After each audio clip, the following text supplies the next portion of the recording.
성부와 성자와 성령의 이름으로 아멘. 저희의 사랑하는 하느님, 저희가 지금 하느님을 체험한 이들의 체험담을 듣습니다. 저희를 하나님의 현존으로 채워주시고 하느님의 사랑을 깨닫는 시간이 되게 해주십시오. 우리 주 예수 그리스도를 통하여 기도드립니다. 아멘. 다음은 박엘리사벳 선생님의 강의입니다. 성모님이 아기 선교사를 보내시다. 성모님께서 가족과 가정을 보호하시기 위하여 가족 기도를 하라고 하십니다. 우리가 기도하지 않으면 성모님께서도 우리를 도와줄 수 없다고 하십니다. 우리 기도에 나오는 분들은 가족 기도회를 열심히 하십니다. 가족 기도를 통하여 아이들이 이 시대와 사회에서 보호되고 성모님께서 돌보시고 계심을 여러 체험을 통하여 알고 있기 때문에 열심히들 하고 아기도 매일 가족 기도에 참석합니다. 가족 기도 모임은 각 가정마다 다양한 방법으로 하지만 대개 하느님을 찬미하고 흠숭드리고 감사하는 기도와 가족과 가정을 성모님께 맡기면서 하느님께 이끌어 달라는 성모님께 드리는 묵주의 기도를 합니다. 성모님께서 주시는 메시지 중에 묵주 기도를 하루에 적어도 15단을 하라고 하는 메시지가 있습니다. 각 가정에서 2살짜리 꼬마 1살짜리라도 적어도 5단을 합니다. 말을 못하니까 가족 기도의 시간 동안 묵주만 지고 끝에 가서 아멘 하기도 하고 각 부모들의 방법에 따라 다르나 기도가 끝날 때까지 가족들과 함께하는 기도하는 곳에 있게 합니다. 한 가정의 체험담을 말씀드리겠습니다. 어느 날 우리 기도 회원 중 한 분한테서 제게 전화가 왔습니다. 그대에게는 매일 가족 기도회를 합니다. 아직 2돌이 안 된 딸이 있는데 그 딸도 함께 합니다. 그분께서 전화를 건 이유는 한국에서 자기 남편 친구가 다니러 왔는데 그 사람은 천주교 신자가 아니랍니다. 자기 생각엔 손님이 있어도 가족 기도를 해야 하는 것 같은데 손님 보기에 너무 유난스러워 보이고 또 자기 남편의 친구이기 때문에 남편한테 그런 상황에서 가족 기도를 하자고 해야 할지 분별이 안 되어 전화를 걸었노라고 했습니다.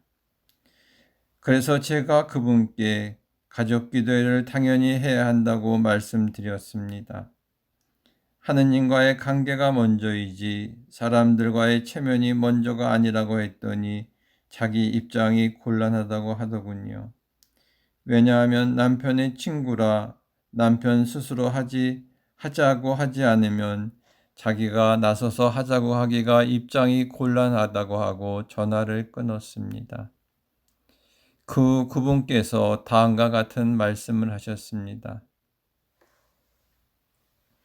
그날 저와 전화를 끊고 가족기도 시간 7시가 되었는데 남편은 아무 말이 없고 하며 걱정하면서 성모님께 이렇게 말씀드렸답니다.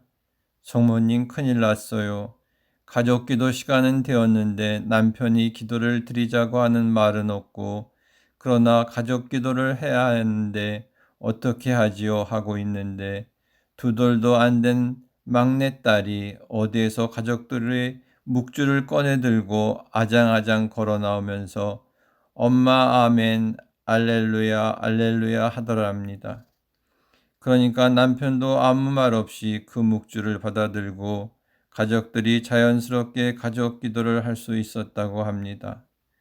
각 가정마다 가족 기도회 때 알렐루야 성가로 하느님께 감사와 찬미와 영광을 드리면서 기도회를 시작합니다. 이 꼬마가 그날 저녁 알렐루야 아멘 하면서 묵주를 들고 아장아장 걸어 나오는 것을 생각하면 꼬마는 그날 성모님께서 보내신 아기 선교사였습니다. 박엘리사벳 선생님 강의를 통해 회개하면서 체험한 여러 사람의 체험담을 읽어드리겠습니다. 체험담 1, 2004년도입니다. 제 안에 자리 잡고 있는 악습은 참 많습니다. 그 중에 가장 깊게 뿌리 내리고 있는 것이 있다면 그것은 자존심입니다. 남을 판단하는 것도, 유익한 충고의 말을 들었을 때도, 진실에 가까운 농담을 들었을 때도, 그 밖에 수많은 자질구레한 일들에서조차도 속으로 생각해보고 그리고 예민하게 반응을 일으키곤 했습니다. 무엇이 나를 이토록 예민하고 자존심 강한 사람으로 만들어 버렸을까를 묵상해 본 적이 많습니다. 어린 시절과 살아오면서의 시간들을 되돌아볼 때 저의 영혼은 참 여리고 나약했고 주변 환경으로 받은 상처들과 가계의 혈통에서 내려온 악습이 저를 형성하고 있었습니다. 취약한 부분을 감추기 위해 자신을 포장해서 완벽하게 보이려 했고 그로 인해 생기는 부작용으로 미움, 시기, 질투, 상상, 투덜거림, 판단하는 것 등의 악한 열매들을 줄줄이 달고 더 많은 죄를 지었던 것 같습니다. 하느님께서 저를 빛으로 이끌어 주시지 않았다면 평생을 같은 죄를 반복해서 지으면서 깨닫지도 못하고 생을 마감했을지도 모릅니다. 기도회 모임에 나가면 한 자매님의 경험을 통한 가르침과 박엘리사벳 선생님의 강의 말씀을 들으면서 정말 잘못 살아왔다는 것을 절감하고 어떻게 살아야 될지를 알게 되었습니다. 그렇지만 하늘을 찌르던 자존심을 꺾는 것은 너무나 어려운 일이었습니다. 결국은 영성체 후에 예수님께 매달렸습니다. 예수님, 저의 악습을 치유해 주세요. 당신께서 제 자신보다도 저를 정확히 아시니까 당신 뜻대로 치유해 주세요. 라고 기도했습니다. 그런데 예수님께서는 그런 기도를 하기 전부터 이미 저를 치유하기 위해 작업을 하고 계셨습니다. 크든 작든 제 영혼의 크기에 맞게 기도의 사람들과의 관계 속에서 가족들, 친구 등과 부딪히고 또 함께 어울려 살아가는 사람들을 통해서 예수님은 저를 고통이라는 큰 은총으로 수술시키고 계셨습니다. 가장 크게 저의 자존심이 타격을 받고 뿌리까지 흔들리게 된 것은 가장 가까이에 있는 남편을 통해서였습니다. 카드빚, 바람, 외박, 월급조차도 써버리고 제가 가지고 있는 상식으로는 이해가 되지 않는 일들이 벌어졌을 때는 너무도 자존심이 상해서 또 서러움에 많이도 울어보고 내적으로 황폐해질 대로 황폐해져서 급기야 이혼까지 생각해 보기도 했습니다. 그런데 하느님의 자녀로서 어떻게 살아야 되는지를 알고 있는 것을 넘어서 모든 것을 받아들이고 어떤 상황에서든 하느님의 사랑 때문에 나를 꺾는 순교의 삶을 살아야 한다는 것을 알고 있었기 때문에 인간적인 생각과 하느님의 생각 사이에서 갈팡질팡하면서 더 고통스러웠습니다. 한 번은 너무 고통스러워서 마음의 평화를 찾기 위해 조세파 복녀에게 주신 십자가의 길을 하게 되었습니다. 예수님, 당신께서 십자가에 못 박히셨던 그 고통과 저의 고통을 한번 비교해 보겠습니다. 물론 당신의 고통과 저의 고통은 비교될 수 없다는 것을 잘 압니다. 그렇지만 지금은 당신으로부터 위로받고 싶을 뿐입니다. 이렇게 먼저 기도를 하고 난 후 십자가의 길을 하는데 제 이처에서 나를 사랑하는 영혼들아, 나에 대한 너희의 사랑이 너희가 지금 받고 있는 고통보다 더 큰지 비교해 보아라. 너희의 실망과 지침의 고통을 통해서 너희에게 보내는 나의 사랑의 불꽃을 끄지 않도록 하여라. 이렇게 써 있었습니다. 그 순간 놀랐습니다. 제 마음과 예수님의 마음이 일치한 순간이었다는 느낌이었고 예수님께서 제 옆에 계셨던 것입니다. 또 한편으로는 이 조그마한 고통도 참아내지 못하고 힘들다고 아우성을 쳐서 예수님께 너무도 죄송하고 창피하기도 했습니다. 그렇지만 희망을 가집니다.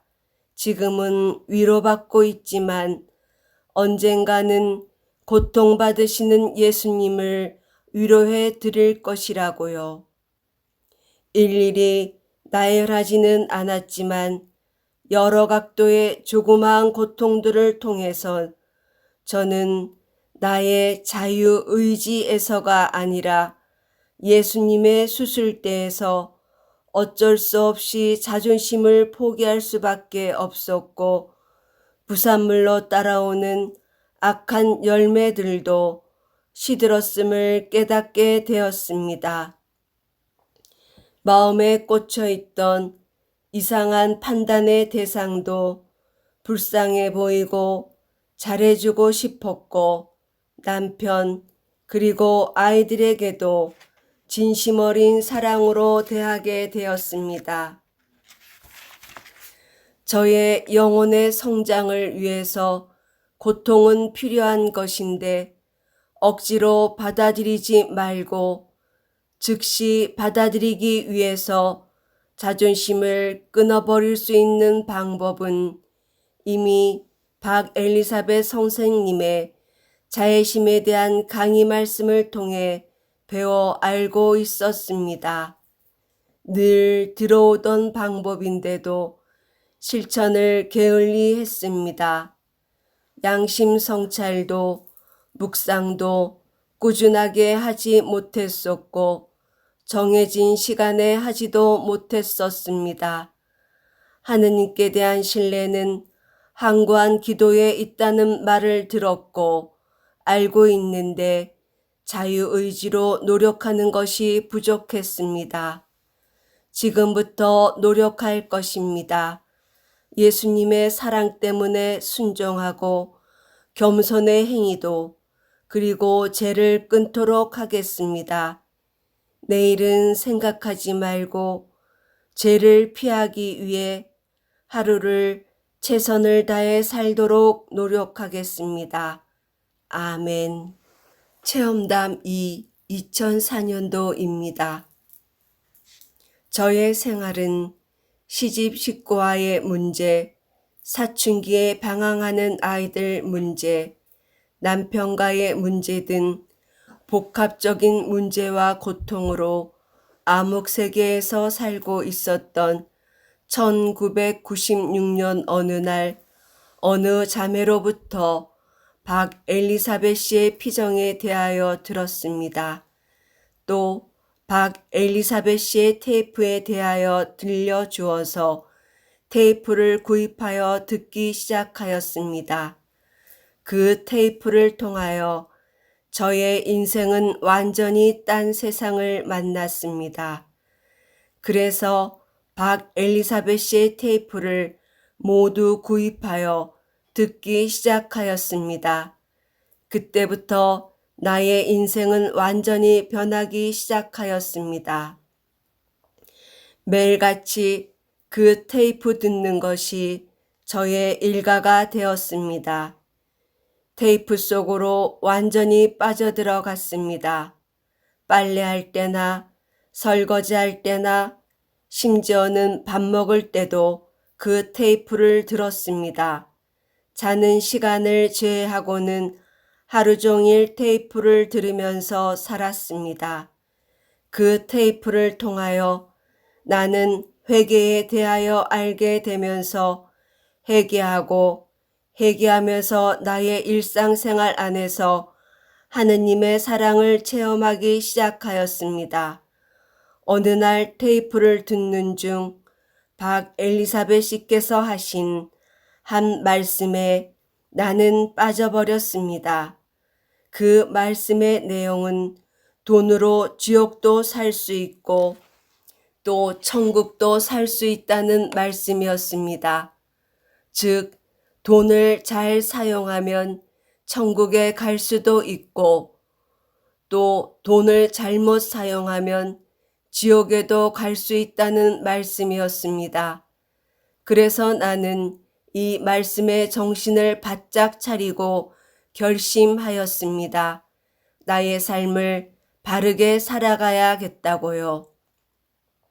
그리고 박 엘리사벳 씨의 2박 3일 간상 피정하시는 곳을 겨우 알아서 참석하였습니다. 이 피정이 저의 인생의 전환점이 되었습니다. 회개의 절대 필요성을 절감하였습니다. 이제 어떤 어려움이 있어도 회개해야겠다는 결심이 새로워졌습니다. 이 피정에 참석한 사람들은 박 선생님의 피정을 2년 전부터 정기적으로 참석한 사람들이었습니다. 그런데 저는 그분들이 보통 신자들과 너무 다르다는 것을 느끼면서 마치 나는 지옥에서 살다가 천국으로 온 기분이었습니다.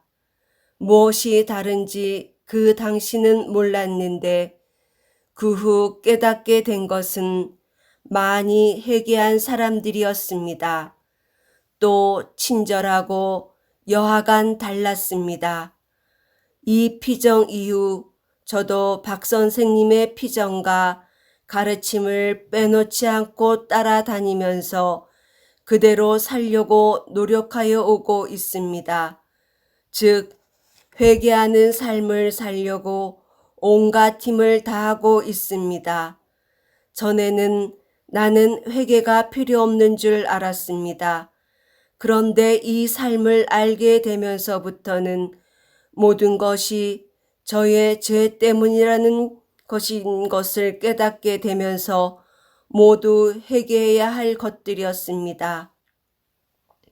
저는 이곳에서 말할 수 없는 사정들로 말할 수 없는 고통과 박해와 아픔 속에서 하루하루 사는 나의 생활입니다.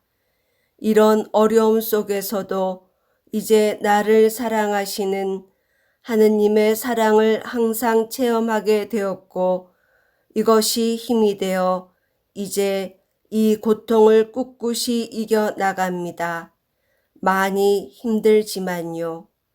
집에서는 비록 태풍 한가운데서 살지만 박 선생님의 테이프와 기도회와 피정 등에서 받는 은총으로 가능한 한 죄를 짓지 않고 하느님의 뜻대로 살아야 한다는 결심을 하루하루 굳히면서 삽니다.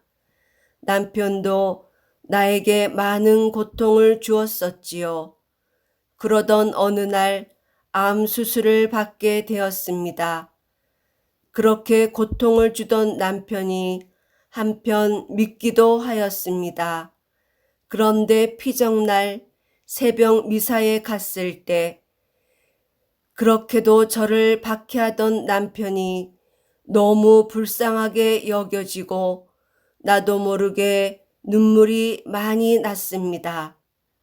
그리고 생각되는 것이 나는 내가 받는 이 모든 은총들이 내가 잘나서 받는 것이 아니라 하느님께서 공짜로 거저 주신 것인데 그동안 남편을 용서한다 하면서도 마음속에서는 용서하지 않고 남은 부분들이 진정으로 용서되면서 많이 울었습니다.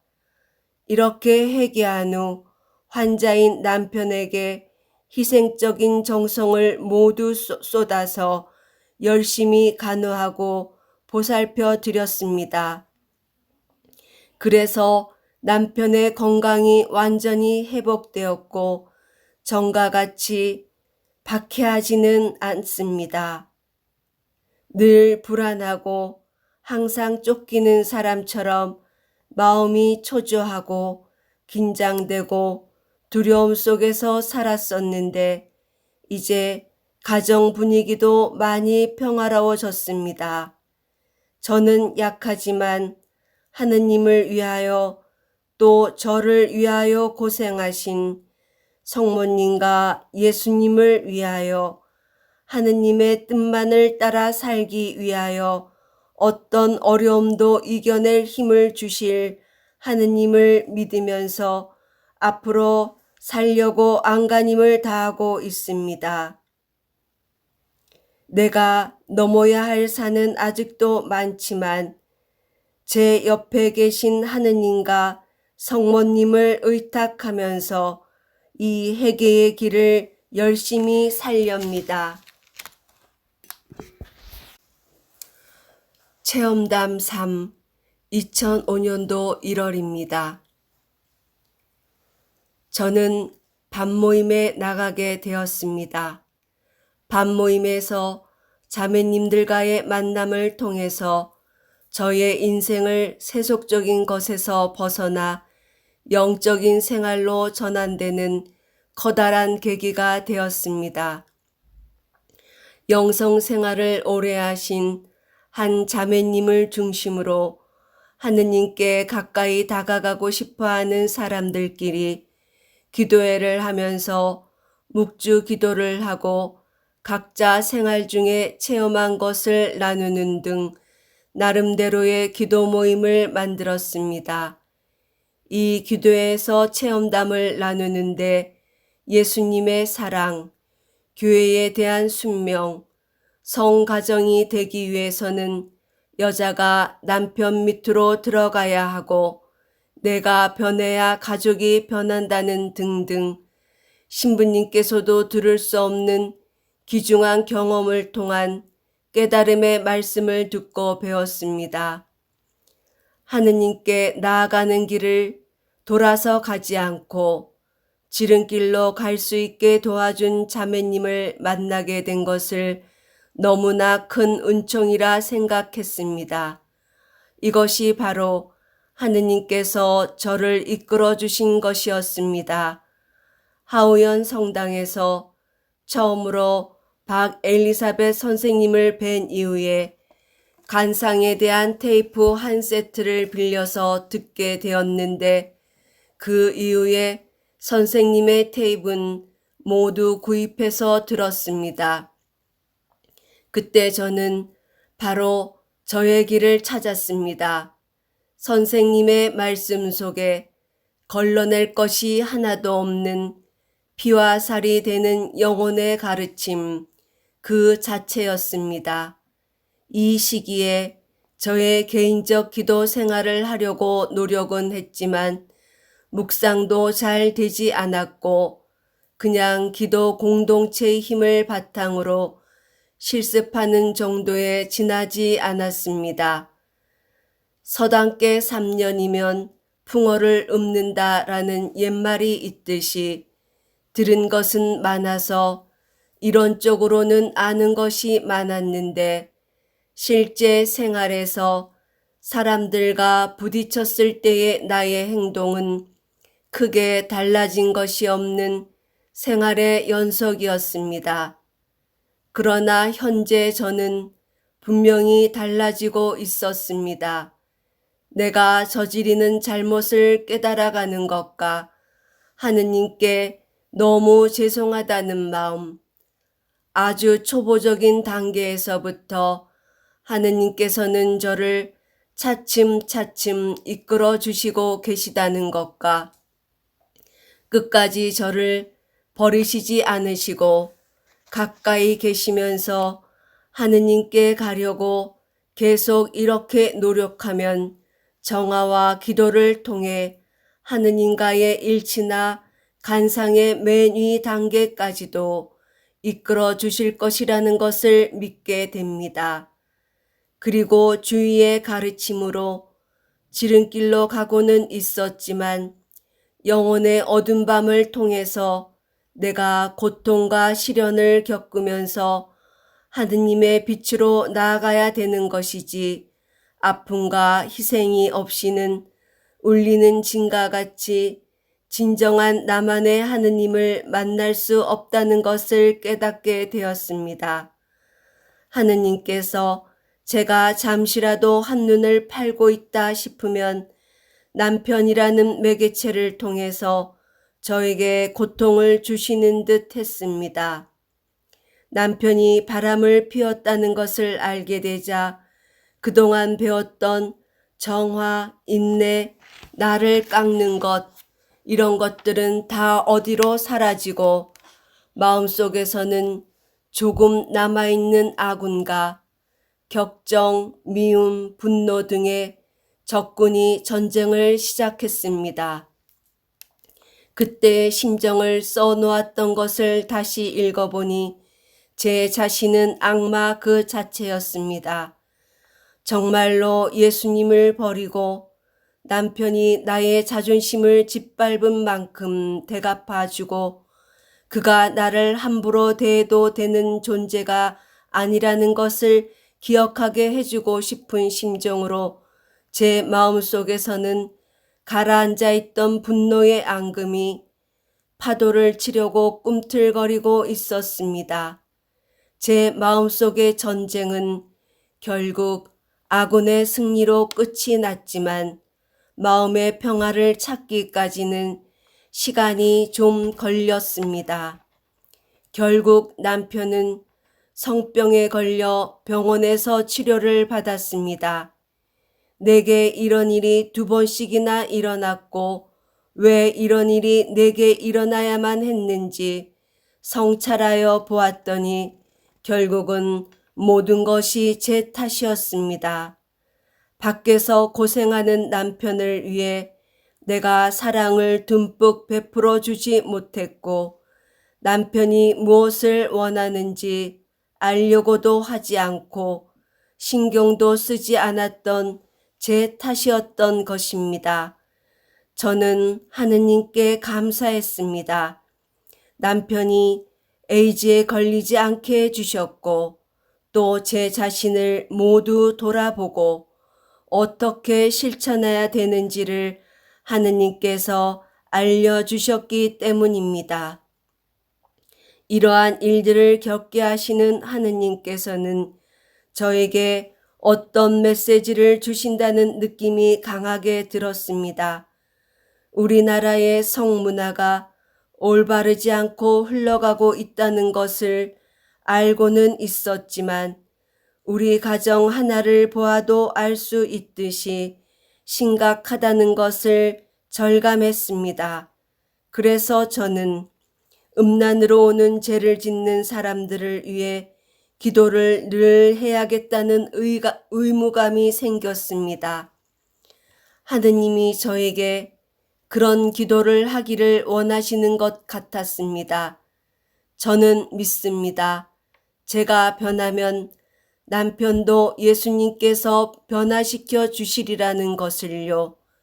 그래서 첫째가 꼴찌되고 꼴찌가 첫째 된다는 성경 말씀처럼 저의 남편이 첫째가 될 날이 올 것이라는 것을 믿습니다. 아멘.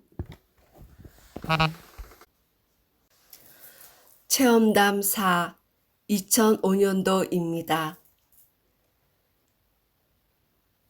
가족 기도회를 하는 가정의 아이들의 하느님과의 체험담을 나누고자 합니다.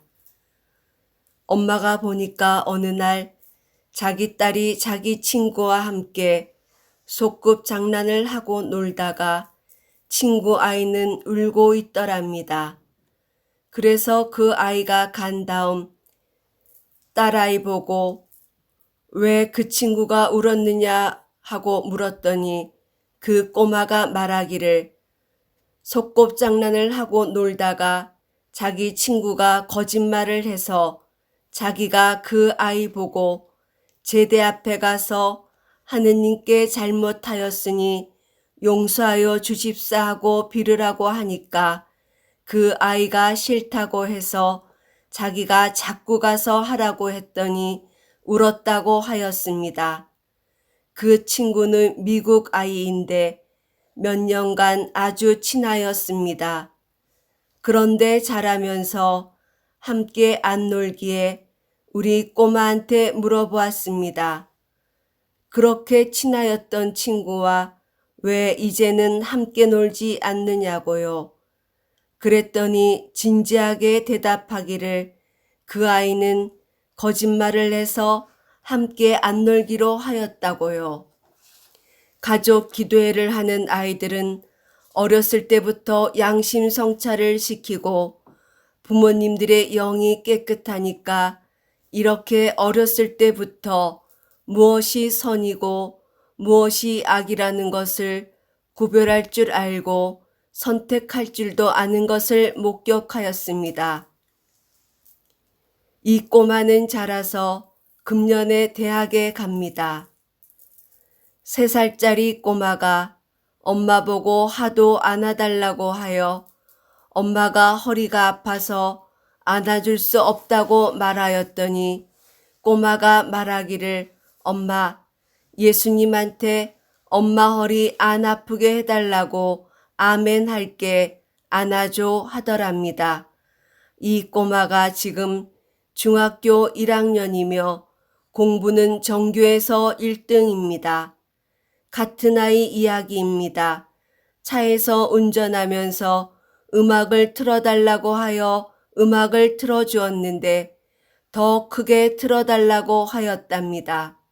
그래서 엄마가 더 크게 틀면 귀가 아파 안 된다고 하였더니 3살짜리 꼬마가 엄마, 예수님한테 엄마 귀 안 아프게 해달라고 아멘 할게 크게 틀어줘 하더랍니다.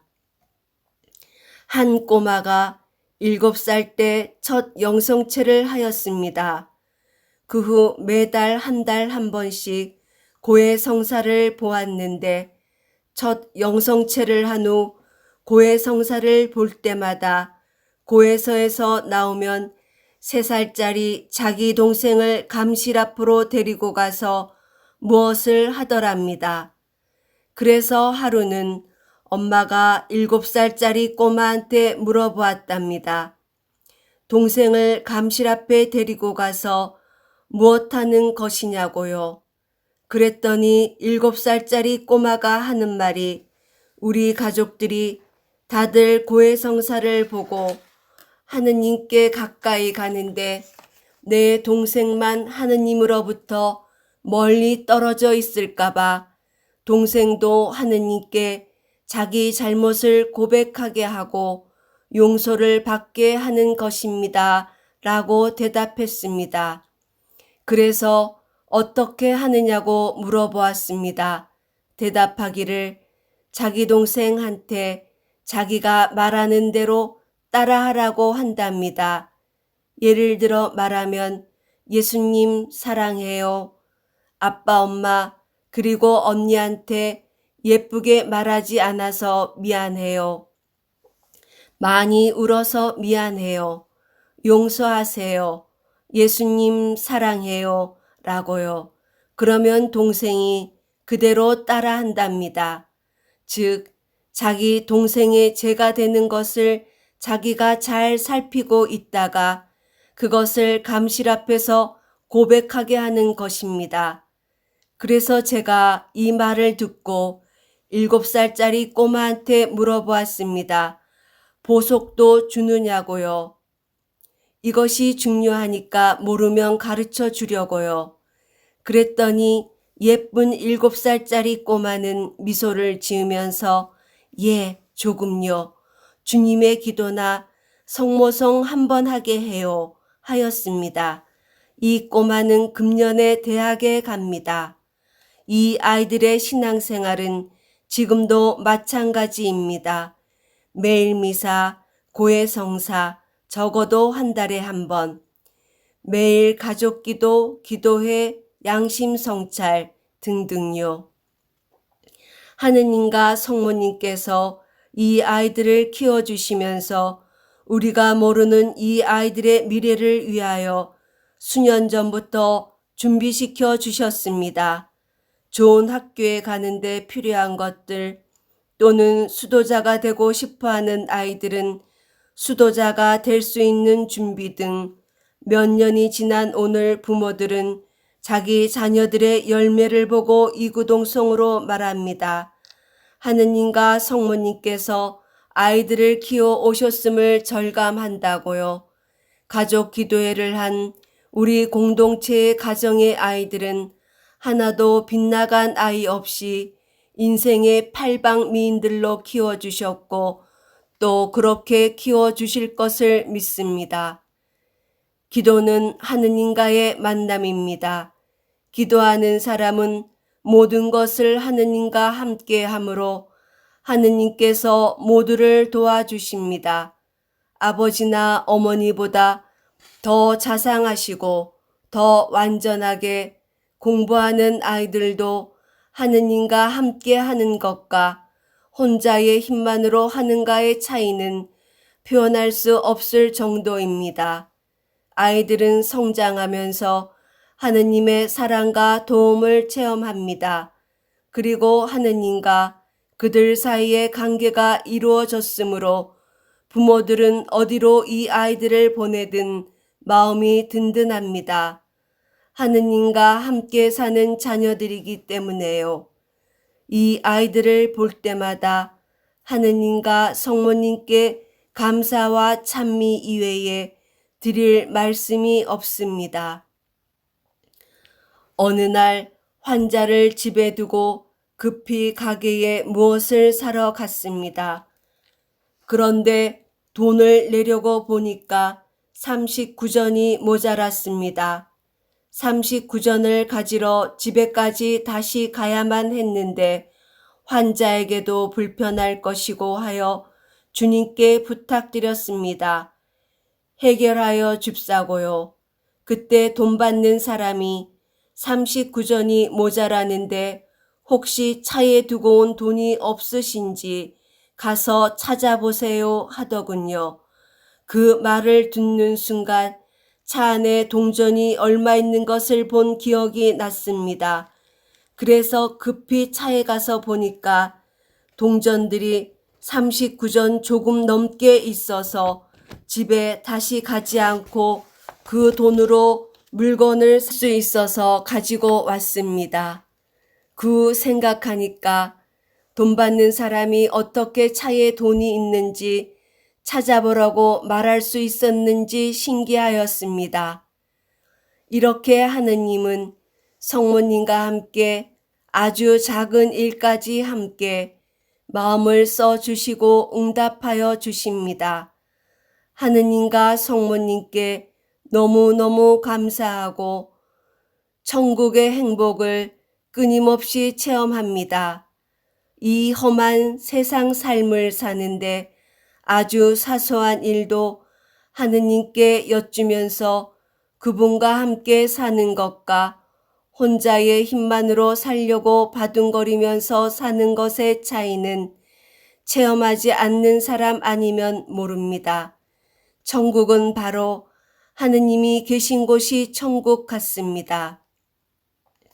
저는 잘 때도 묵주를 지고 잡니다. 기도할 것은 많은데 시간이 너무 모자라서 자는 시간도 하느님께 기도하면서 자고 싶어서요. 그분이 너무 좋고 세상에는 그분의 도움이 필요한 이들이 너무 많아서 잘 때 수호 천사님이나 성인 성녀들께 부탁드립니다. 묵주는 내가 지고 잘 테니까 나 깰 때까지 나 대신 이런 지향들을 위하여 그치지 마시고 하느님과 성모님께 기도하여 주십사 하고요. 묵주의 기도를 하시든 자비의 기도를 하시든지 그분들께 맡깁니다. 며칠 전 인도네시아 근방에서 있었던 지진으로 약 13만 명의 사망자가 생겼고 많은 부상자들이 생겨서 이 사람들을 위하여 기도를 부탁드리고 자야 하는데 침대에 둔 묵주를 찾을 수가 없었습니다. 그래서 수호천사님께 수호천사님, 내가 이런 지향으로 기도를 올리면서 자려고 하는데 묵주를 찾을 수가 없어요. 좀 찾아주세요. 내가 그 기도를 드리기를 원하시면 그 묵주를 찾아주시고 묵주를 찾아주시지 않으면 많은 기도를 못하면서 그냥 잘 것입니다. 하고 기도를 하였습니다. 그 기도를 마치자마자 전기요의 온도가 너무 높아 더운 것을 느끼는 것 같아서 온도를 줄이려 머리를 들고 일어나려고 하는데 내가 베었던 베개 밑에 있는 묵주가 보였습니다. 수호천사님은 나의 기도를 들어주신 것입니다. 그래서 묵주를 지고 많은 지향들을 하느님께 올려드리고 자는 동안 나의 수호천사님과 성인 성녀들이 나 대신 많은 이들을 위하여 기도하여 주실 수 있었습니다. 하느님과 성모님은 당신들의 사랑과 자비를 우리 수호천사님들을 통하여 이렇게 체험케 하여 주신 적이 헤아릴 수 없이 많답니다. 하느님과 성모님께 대한 감사를 어떻게 표할 수 있겠습니까? 모든 영광과 찬미는 하느님 홀로 길이 받으소서. 아멘. 천주 성사님, 이 모든 은총과 사랑을 진심으로 감사와 영광 드립니다. 영광이 성부와 성자와 성령께 처음과 같이 이제와 항상 영원히 아멘. 영광이 성부와 성자와 성령께 처음과 같이 이제와 항상 영원히 아멘. 영광이 성부와 성자와 성령께 처음과 같이 이제와 항상 영원히 아멘. 성모님, 저희를 이렇게 키워주셔서 감사와 사랑드립니다. 은총이 가득하신 마리아님 기뻐하소서. 주님께서 함께 계시니 여인 중에 복되시며 태중의 아드님 예수님 또한 복되시나이다. 천주의 성모 마리아님, 이제와 저희 죽을 때 저희 죄인을 위하여 빌어주소서. 아멘.